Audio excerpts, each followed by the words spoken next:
Hello বন্ধুরা, তো সবাই কেমন আছো? আশা করি তোমরা সবাই ভালো আছো আর আমিও ভালো আছি। আর রিভুর শরীরটা এখন একটু ভালো আছে, তাই আমিও ভালো আছি আর কি। তো সকালে আজকে ছুটি ছিল, শনিবার, সেই জন্য একটু সকালে আমি চা বসিয়েছিলাম। আজকে একটু এলাচ চা খাওয়ার ইচ্ছা ছিল, সেই জন্য একটু এলাচ দিয়ে আর দুধ চা বানাচ্ছি। তো বাড়িতে কেউ ছিল না সেরকম, আমি আর মা, সেই জন্য দুজনের মতন চা বানাচ্ছি। চায়ের কালারটা দেখো, জাস্ট দারুণ এসছে। যেহেতু আজকে পড়ানো ছিল না, তাই আজকে একটু দেরি করেই উঠেছিলাম।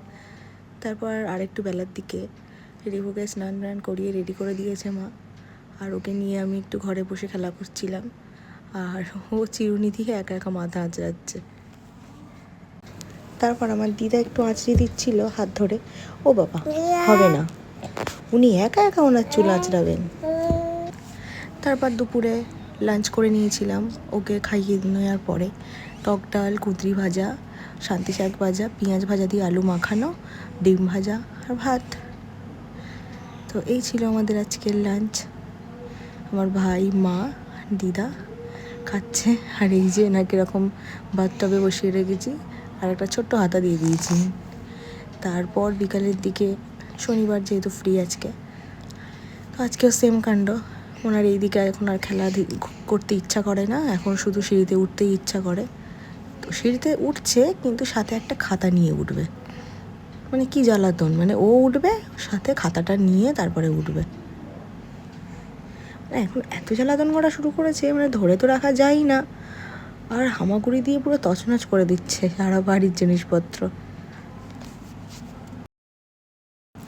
পূজা বাড়ি যাবো বলে ভাই আনতে যাচ্ছিল মিষ্টি আর ফল।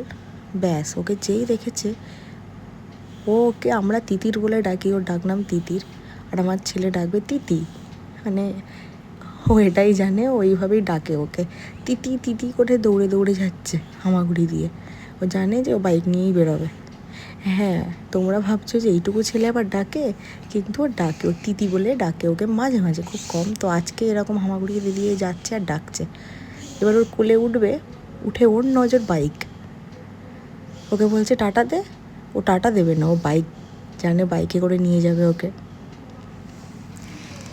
এত দুষ্টু। এখন তো বাইক নিয়ে বেরোতে দেখলেই ওর বাবা হোক, ওর মামা হোক বা ওর দাদা হোক, ওনার কি কান্না, ওকে বাইকে করে ঘুরতে নিয়ে যাওয়া হবে। এরপর আমার কাছে দিয়ে দেবে বলে নিয়ে আসছে, কি রাগ ওনার। এবারে নিয়ে আয়।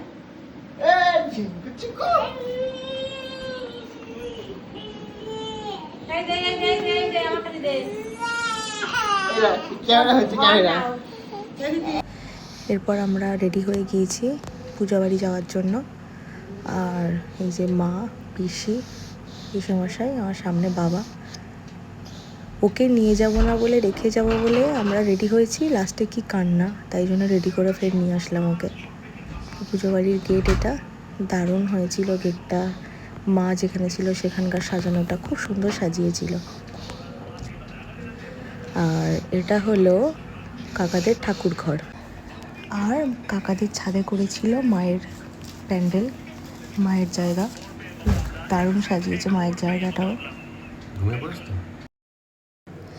এরপর রিভুও প্রণাম করে নিল, তারপরে কফি খেয়ে নিলাম, আর তার সাথে একটু পকোড়াও খেয়ে নিয়েছিলাম। তারপর ডিনার সেরে নিয়েছে। ডিনারে ছিল ডাল, আলু ভাজা আর পটল আলু দিয়ে তরকারি, পনিরের তরকারি, চাটনি, পাঁপড়, পায়েস, রসগোল্লা। তারপরে আমরা এই বাড়ির দিকে চলে আসছি খেয়ে দিয়ে। তারপর জামাই যায়নি বলে কাকা জোর করে জামাইয়ের জন্য তরকারি পাঠালো। তো নিয়ে আসা হবে না, তো জোর জবরদস্তি দিয়ে দিল। তো তারপরে বাড়ি এসে আবার শুয়ে পড়েছি। তো আজকে এই পর্যন্তই। তোমাদের কেমন লাগলো অবশ্যই জানিও, আর আমার চ্যানেলটাকে সাবস্ক্রাইব করে নিও। টাটা।